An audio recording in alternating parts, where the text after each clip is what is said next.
The trade rumors just keep flying for the Philadelphia Eagles, and their latest one might just be the wildest one yet. As with another Miami Dolphins star hitting the trade market, a recent proposal has the Birds making a blockbuster trade to acquire him. However, this might just be the worst trade proposal that I've ever seen, so let's talk about it.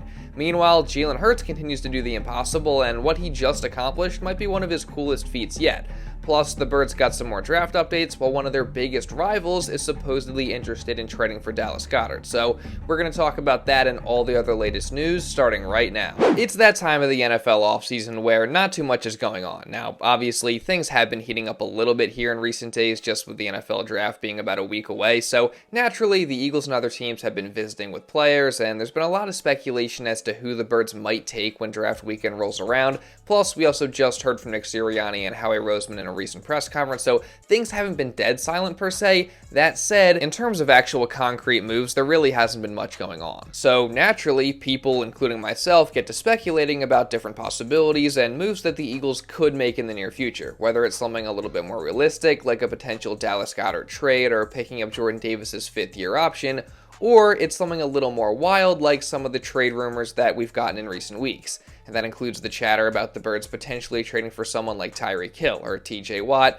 given what's been unfolding with both of them currently. Now, I've made it pretty clear in a couple recent videos that there's just no way that the Birds are going to make either one of these moves because it simply doesn't make sense financially, among other reasons. But even so, that's not going to stop people from talking about it or coming up with other crazy trade scenarios. And that's exactly what we have here now just a few days later, as there's been some rumors out there that Philly could possibly look to make a move for the latest big name to hit the trade market, that being Dolphins' former All-Pro cornerback Jalen Ramsey, as it was just revealed on Tuesday by Miami GM Chris Grier that they are looking to trade the seven-time Pro Bowler. Now, what's the reason for that? Grier didn't really say exactly, so that is interesting. I mean, maybe there was something going on behind the scenes, or maybe the Dolphins just simply wanted to get off that contract, but whatever the reason, Jalen Ramsey is officially on the trade block, and the Eagles have been a rumored destination, most recently with Yahoo Sports writer Kobe Lebowitz suggesting that Philly should make a blockbuster trade for Ramsey by sending wide receiver DeVonta Smith to Miami along with the 32nd pick, and in return, they would get Ramsey, the 13th pick, and the Dolphins' second-round pick next year. Now, all I gotta say about that is that might be the worst trade proposal that I've ever heard because, one, the Eagles just are not going to trade DeVonta Smith,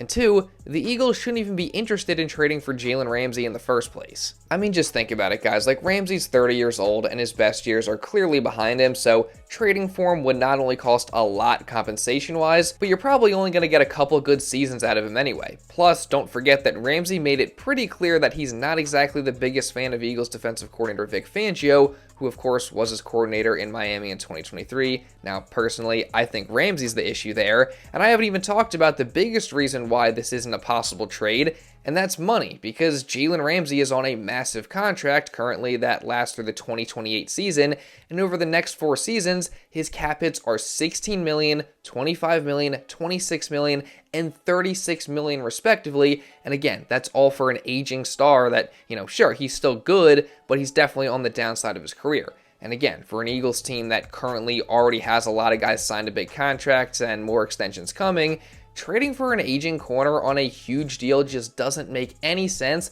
or fit into their current plans whatsoever. I mean, if they could afford it, then they would have just kept Darius Slay. So, again, guys, as much as I know there is a select group of Eagles fans that definitely would like to see them trade for Jalen Ramsey, it just doesn't make any sense, and it's not going to happen. And besides, it's not like the Eagles desperately need to make a move for a corner in my opinion, because they already have a young guy in Kelee Ringo who has been waiting in the wings, and I think he's ready to step up. I mean, I get the concerns with him being unproven and all, but I feel like we tend to forget just how good Ringo has been when he's gotten opportunities, whether it's been in the preseason or towards the end of the regular season in his rookie year. I mean, he was pretty locked down over that stretch of 4 games that he started, so now, 2 years later, given more time to develop and get better, and also now playing in a Vic Fangio scheme, I feel like Ringo could actually prove to be a really good NFL corner. And I mean, this is a guy who A.J. Brown once said could be a future All-Pro, so, I'm excited to see what he can do. That said, in recent days, there's also been a lot of discussion about a potential sleeper that the Eagles have at corner who could also step up in 2025. And I'm talking about none other than the drafted man out of Alabama, Eli Ricks, who is now set to enter his 3rd year, and with the departures of Darius Slay, Isaiah Rodgers, and Devontae Maddox in free agency, Ricks is likely going to have an opportunity for a much bigger role this year. And NBC Sports Philadelphia's Reuben Frank actually talked about this in a recent article, saying that despite Ringo being the clear favorite, Vic Fangio isn't just going to hand him the starting job, and with Ricks allowing just 18 catches on 36 targets in 2023, while also having great size, physicality, makeup speed, and just overall high potential, he wouldn't be surprised to see Ricks get an opportunity to compete a little bit for that starting job in training camp. Now, personally, do I think that Ricks is going to be the starter over Kelee Ringo? No, I don't, and obviously there's still a chance that the Eagles draft a corner, which would then complicate things a bit more. However, with multiple guys leaving, I do expect Ricks to take on a bigger role in 2025, possibly very similar to what we saw from Isaiah Rodgers this past year, and hopefully he can perform well in that role. So, obviously we'll have to wait and see how everything shakes out in training camp, but again, Eli Ricks is someone who definitely could be set to take on a bigger role this coming season. But now, getting back to some of the latest Eagles trade rumors, we just got a little bit of an update on the whole Dallas Goedert situation, as ESPN's Jordan Raanan was just on IG Live on Tuesday night, where he revealed that the New York Giants are a team that likely call the Eagles about a Goedert trade. Tight end in the Giants wish list. Yeah, I think tight end's a position they look at for sure. As a matter of fact, I heard at one point they looked into Dallas Goedert. He sounds like a guy that's going to get traded at some point in the draft. Now, I'm not expecting Dallas Goedert to get traded to the Giants, but the fact that they checked in on it definitely made me scratch my head a little bit. Right, we're talking Dallas Goedert with the Eagles in a trade. He's probably going to get moved somewhere during this draft.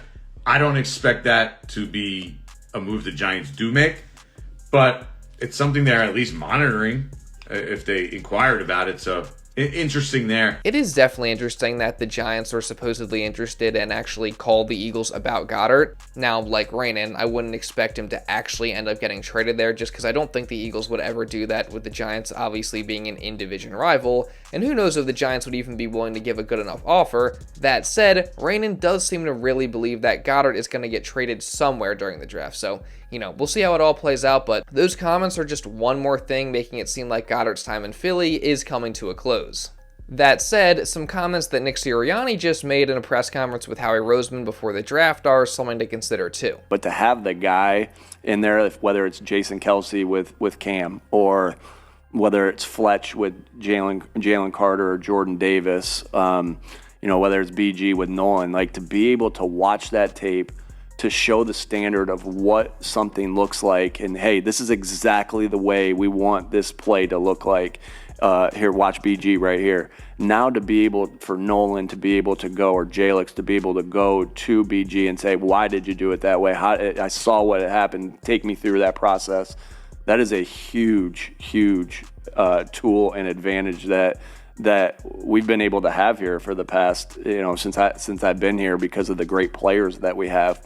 And so again, it's just such a valuable information to be able to watch the tape, boom, but then to have the guy that's actually doing it on there sitting right next to you in the meeting. Yeah, I think it's pretty clear that in recent history, the Eagles have liked to get veteran players' eventual replacements on the roster while those veterans are still here. That way, the vet can mentor the young guy and help get him ready, rather than just throwing the new guy into the fire. So the fact that the Eagles don't have a replacement for Goedert on their roster already, that they've been preparing for some time now, is definitely something that makes you think, well, maybe the Eagles would really be pushing to work something out with Goedert, and quite frankly, I'm sure they're already doing that, but, all that said, every situation is obviously different, and maybe a solution between Goedert and the Eagles just isn't possible at this point, but again, we'll see what happens. But now, moving on, we also just got some more Eagles draft news on Wednesday, as on the final day of top 30 visits, we had a couple new ones being reported. First, with Minnesota cornerback Justin Wally, and this is a guy that, if drafted to Philly, would likely be a candidate to fill in Avonte Maddox's role last year as the backup slot cornerback for Cooper DeJean,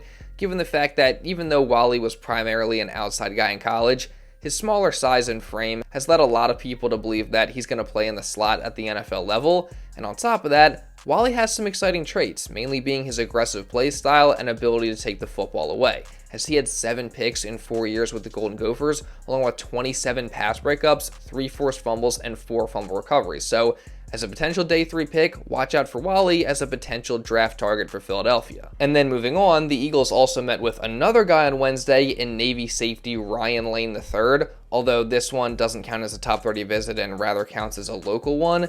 Still though, bringing him in on a visit definitely means that the Eagles are very much interested in him. Now, Lane's a good coverage safety who also has good ball skills, getting 7 picks and 21 pass breakups in college, and he's also got really good speed and has the ability to be a good special teams player as well. Now, there are some concerns there with his run defense and tackling ability, but as a day 3 prospect or potential undrafted guy, Lane could make some sense. What doesn't make sense, though, is some of the continued hate in the media for Jalen Hurts, with one guy in particular who I will not name being at the forefront of it. And honestly, I don't even want to get too much into it just because I don't want to give this guy any more attention, but basically, he said that Hurts might not even be in the top 10 of quarterbacks when picking a guy to start your franchise with. And to that, I say you're just flat out wrong, and honestly, like, who cares? I mean, again, this guy's opinion does not matter whatsoever, and at the end of the day, Jalen Hurts is a Super Bowl champion, a Super Bowl MVP, someone who's been in the MVP race multiple times, and overall, probably just one of the most iconic players who is currently in the NFL. And if you don't believe me when I say that, just go back to the commercial that Jordan dropped right after the Super Bowl, which I think is still probably one of the coolest commercials that I've ever seen, or also look at what just happened with Jalen Hurts being listed by Time Magazine as one of the 100 most influential people of 2025. I mean, that's just an awesome honor and one that, as an Eagles fan, sure feels good after all the disrespect and doubt that Hurts has had to deal with over the years. And it also feels good seeing what legendary baseball player Derek Jeter wrote about him, saying, quote, "I admire how great athletes deal with both success and failure. What Jalen Hurts went through in being benched during the 2018 National Championship game would break a lot of people down. But not Jalen. He focused on what he could control and found a new path to success. In the NFL, Jalen didn't let a Super Bowl defeat in 2023 shake his confidence. He used that loss as motivation and kept a picture of himself walking off the field after losing as his phone lock screen. This past February, Jalen found himself on the Super Bowl stage again. This time, he led Philadelphia to a convincing victory in its rematch with Kansas City. We connected shortly after, and the only thing he asked about was insight on going back and winning it again. Sometimes people win, then exhale. Jalen is not exhaling. He's embracing the next challenge. Win or lose, Jalen's resilience and determination offer all of us something to admire. Now, I don't know about you guys, but that just gets me fired up because not only is Jalen Hurts likely the most iconic athlete Philadelphia has had in a long time, but it's also clear that he's still hungry as ever and eager to climb to the mountaintop and win a Super Bowl once again next year. So I can't wait, but obviously we still got a long offseason to go, so I'm going to be covering all the Eagles news that comes out throughout this entire offseason here on this channel, obviously. So if you don't want to miss any of that, then make sure you subscribe and turn on notifications. That way you're notified instantly when I upload a video or go live. And also, while you're at it, make sure you drop a like as well on this video to show some support because it really does help me out a ton. See if we can try and get to 500 likes on today's video. And also, leave a comment down below just regarding anything that I talked about in this video. I'm curious, what's one Eagles trade rumor that you actually think there is some credibility to? Obviously, again, this Jalen Ramsey one's definitely not even in the realm of possibility whatsoever. But, you know, again, give me your thoughts down in the comments. Give me a realistic one. And also, if you want to watch another Eagles video going over some other stuff, you can check this out right here. And now with all that being said, that's pretty much all I got for this one, guys. So thank you all so much for watching, and I'll see you in the next video.